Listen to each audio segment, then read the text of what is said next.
Halo teman-teman sekalian, siapkan kopimu, cuci mukamu biar seger dulu, karena sesaat lagi kamu akan menyaksikan sang penyihir dari Riga kembali beraksi. Siapa lagi? Coba kalau bukan Mikhail Tal.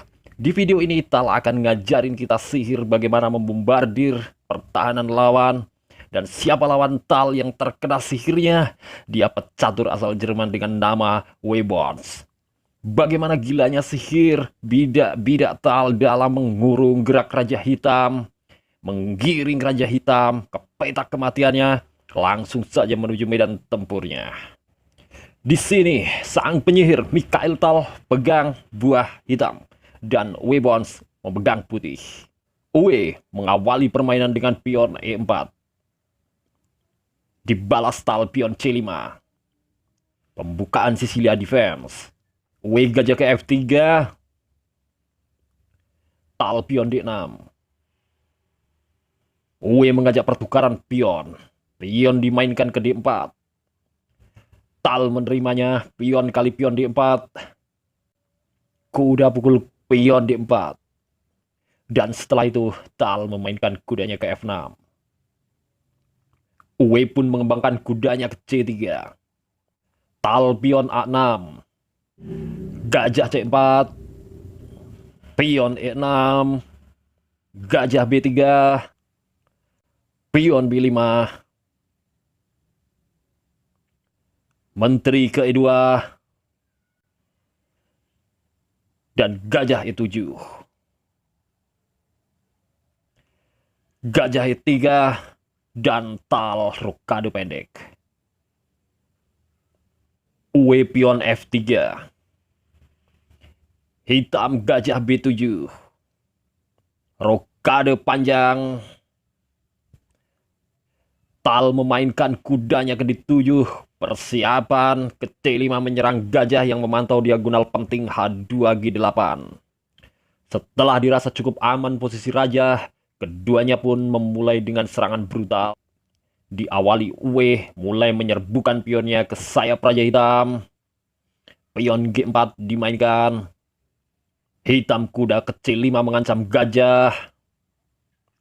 Pion putih lajur G merangsek masuk satu petak ke G5 mengancam kuda. Kuda lompat ke D7, siap menempati petak C5 seadanya kuda C5 hilang. Pion di lajur H pun turut membantu serangan bergerak ke H4. Hitam mencoba menambah tekanan untuk putih dengan memainkan betengnya ke C8. Pertandingan yang jelas tidak berat sebelah, saling menekan satu sama lain. Raja Putih mengamankan diri ke B1. Pertanda lajur C bakal dikuasai oleh Putih.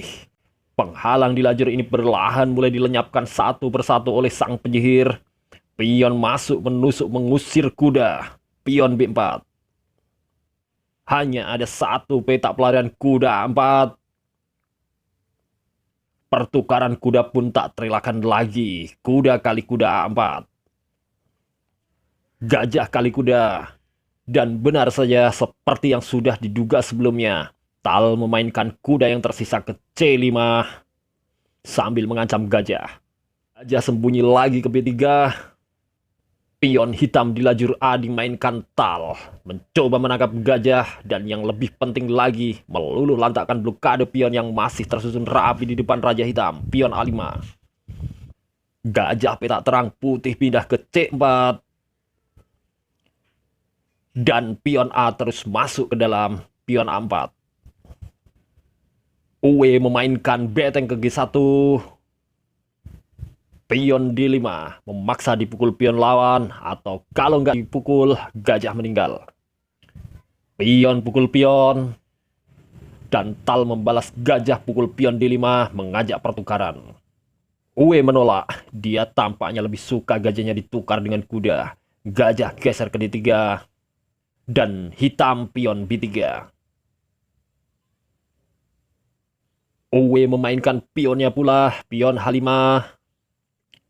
Dan akhirnya gajah putih petak terang pun tumbang dengan pertukaran perwira. Kuda kali gajah D3.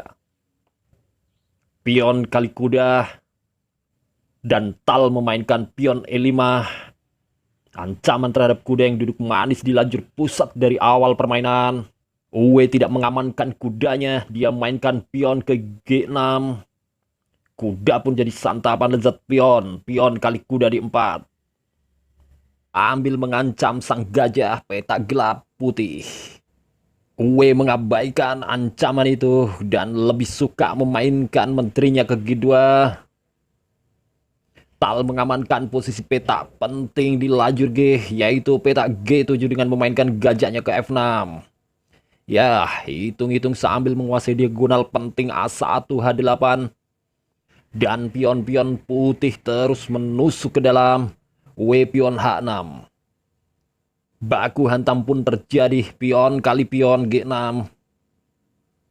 Dan pion H pukul pion G7 sambil mengancam beteng.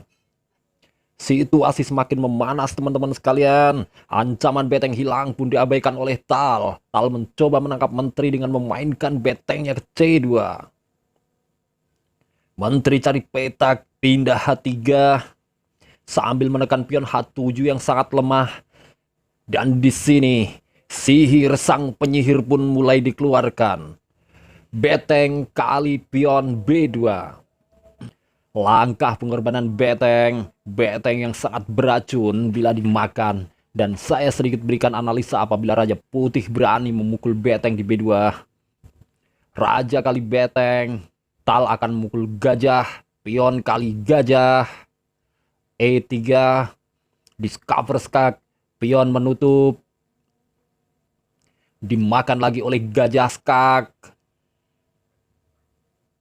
raja ke B1, pion kali pion A2 skak, Raja Putih dipaksa ke file terbuka, raja ke C2, menteri ke C7 skak. Hanya ada 2 petak pelayaran raja, petak D1 dan D3. Semisal raja lari ke D1, pion A1 promosi menteri dan skak. Raja hanya punya 1 jalan ke E2. Menteri punya banyak pilihan tempat skakmat di C2 atau C5. Dan semisal raja ke D3, skakmat langsung terjadi di petak C4. Kalkulasi dari sang penyihir yang sangat luar biasa. Maka di posisi seperti ini, Uwe lebih memilih raja ke A1. Posisi yang tidak aman buat raja hitam. Gak ada posisi nyaman memang dalam posisi terjepit seperti ini.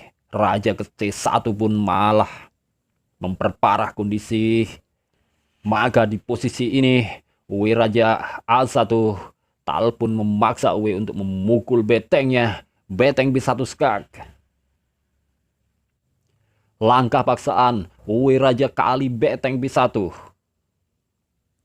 Giliran si kecil mungil yang melakukan skak pion kali pion A2 skak. Raja ke C2. Menteri Tal pun beraksi untuk pertama kali. Menteri skak di C7. Raja Putih ke D2. Menteri skak di C3. Raja ke E2. Menteri ke C2 skak. Gajah menutup skak. Beteng skak di E8. Raja ke F2. Menteri kali gajah skak. Raja ke G3. Dan setelah skak gajah di E5, Putih menyerah. Hanya ada 2 petak pelarian atau solusi lain bisa ditutup oleh sang pion. Sayangnya ketika ditutup pion, maka yang terjadi adalah skakmat oleh menteri ke F4. Raja lari ke G4. Skak oleh gajah ke E6. Raja hanya bisa lari ke H4 dan skakmat terjadi di petak H6 oleh menteri. Bagaimana teman-teman? Permainan yang sangat menarik kan? Sebuah permainan sang penyihir dari Riga itu memang selalu enak untuk dicermati. Baiklah teman-teman sekalian, jika kamu suka dengan video catur seperti ini, silahkan klik like dan tekan tombol subscribe, nyalakan pula notifikasinya, dan berikut beberapa video catur kelas dunia yang tentunya kamu suka dengan menekan video yang tertera di sisi layar. Salam Gens Unasumus, kita adalah satu keluarga dan see you di next video berikutnya.